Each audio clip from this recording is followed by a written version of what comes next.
Welcome to the Sensory Integration lesson. Before diving into our content, let's view this video to preview a number of key terms that will come up during our lecture. You may already know some of the terms, or you may not. Either is okay. Don't worry about memorizing this information. We'll revisit it throughout today's class. For now, just focus on building your familiarity with the vocabulary of sensory integration. There are about 17 terms that we will be covering during this video. I know it seems like a lot, but don't worry. I'll be guiding you through the concepts one at a time. In the first area, we have terms related to sensory processing.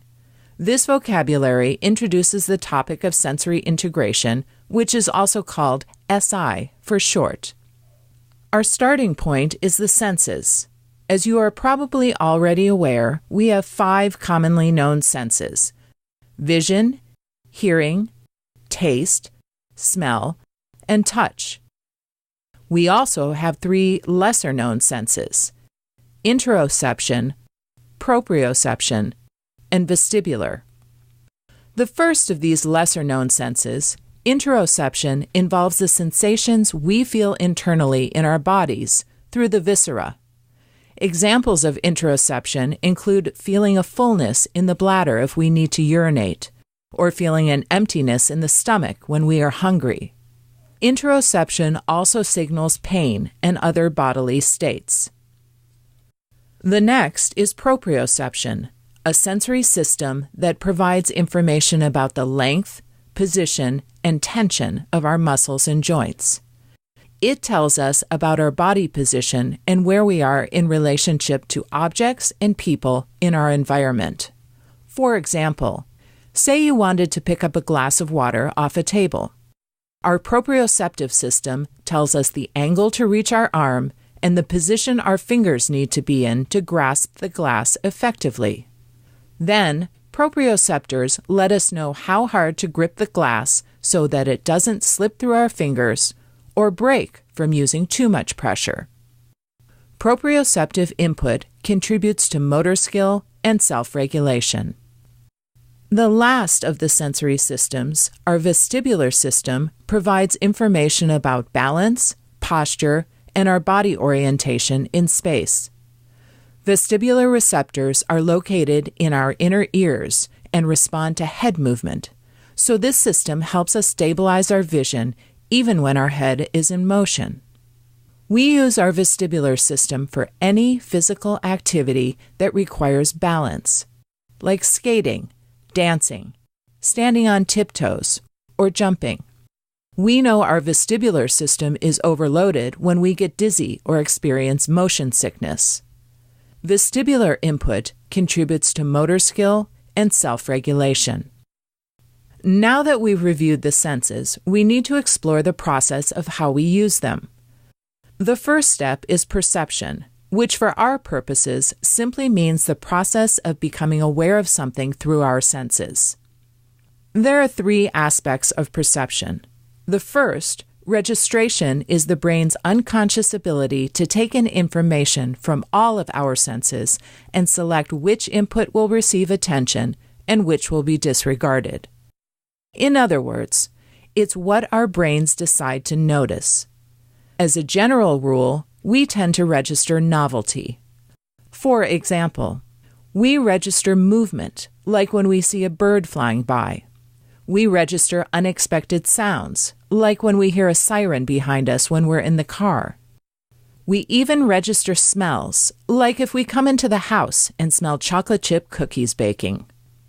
When sensory input is familiar and expected, we tend to pay less attention to it. Another part of perception, discrimination, is our ability to interpret and differentiate the quality and type of sensory input from any of our senses. For example, visual discrimination helps a child differentiate a lowercase b from a d when reading. And tactile discrimination lets us recognize an object by touch without using our vision. When we reach into a grocery bag and touch something round, we can discriminate between a peach, an apple, or a turnip. A final aspect of perception, modulation, is like the volume and tuning knob functions on a radio. Modulation is the process of self-organizing our nervous system. We try to regulate our responses to sensory input despite changes in the intensity of incoming sensation from our bodies or from the environment. It's our effort to regulate the quality and intensity of incoming sensation. Modulation is sometimes called sensory reactivity. And here comes the central term of our work today, sensory integration. Dr. Jean Ayres, the founder of SI, said that sensory integration is the neurological process that organizes sensations from one's body and from the environment and makes it possible to use the body effectively in the environment. In other words, it's how our brains put together all the information our senses are perceiving so that our body can do its thing.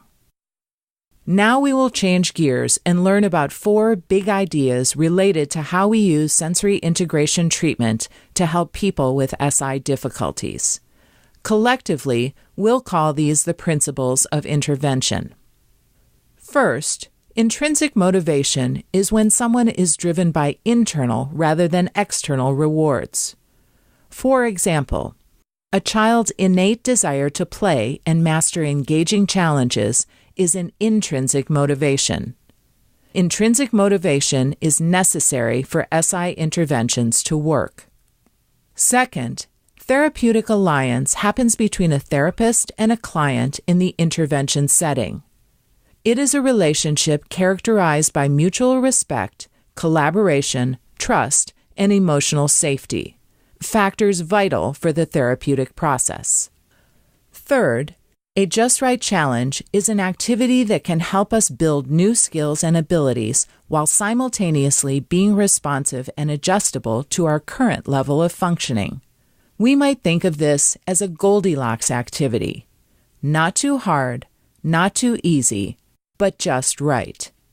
The SI therapist helps create the Just Right challenge and thus facilitates sensory integration. Finally, an adaptive response is any purposeful, goal-directed counteraction to a sensory experience. For example, a baby sees a rattle and reaches for it. Reaching is a basic adaptive response. Adaptive responses become more complex as a client builds skills, and they signal that sensory integration is increasing. All 4 of these principles of intervention are connected to sensory integration. Now let's shift gears one more time and look at the terms that reflect some of the desired outcomes of sensory integration. The first and most basic outcome of SI is called optimal arousal. This type of arousal is about one's level of alertness. Optimal arousal is your ability to achieve and change levels of alertness to meet the demands of a situation. Having optimal arousal, or at least aiming towards optimal arousal, is a necessary ingredient for adaptive responses. Next, praxis is a motor or muscle-based outcome of SI. Praxis is the ability to conceptualize, plan, and execute skilled physical tasks supported through sensory processing and integration. In other words, praxis is key for performing all physical activity in an effective way. A counterpoint to praxis, self-regulation, is a behavioral outcome of SI. It is an organized state of attention and arousal that allows us to adapt our behavior to match the demands of the environment. For example, say we are sitting at a park and a bug runs across our bare foot. Our tactile system goes into emergency mode to determine if we are in danger. Then, even though our foot feels all creepy-crawly, our vision kicks in and we see that it's just a little insect. We self-regulate to calm our system so that we can go back to enjoying our picnic at the park. Optimal arousal, praxis, and self-regulation are all outcomes of sensory integration. Subsequently, A bigger outcome of SI is to make lasting and beneficial changes to our nervous system. When we change our nervous system in response to our experiences, this is called neuroplasticity.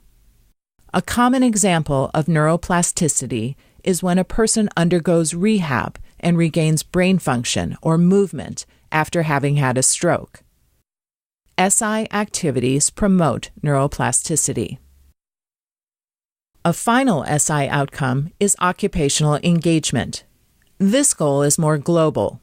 It reflects how SI can facilitate our ability to participate in meaningful everyday pursuits. Things like activities of daily living, work and education, play and leisure, and rest and sleep.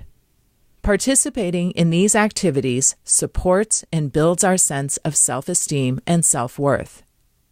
Occupational engagement, as assisted by sensory integration and neuroplasticity, is critical for our health and well-being. Sensory processing, principles of intervention, and SI outcomes are all aspects of the larger topic of sensory integration theory, and these concepts all contribute to sensory integration. Now that you've gotten a sneak peek at the basic terms surrounding sensory integration, let's dive into the details and consider how SI affects real people in real situations.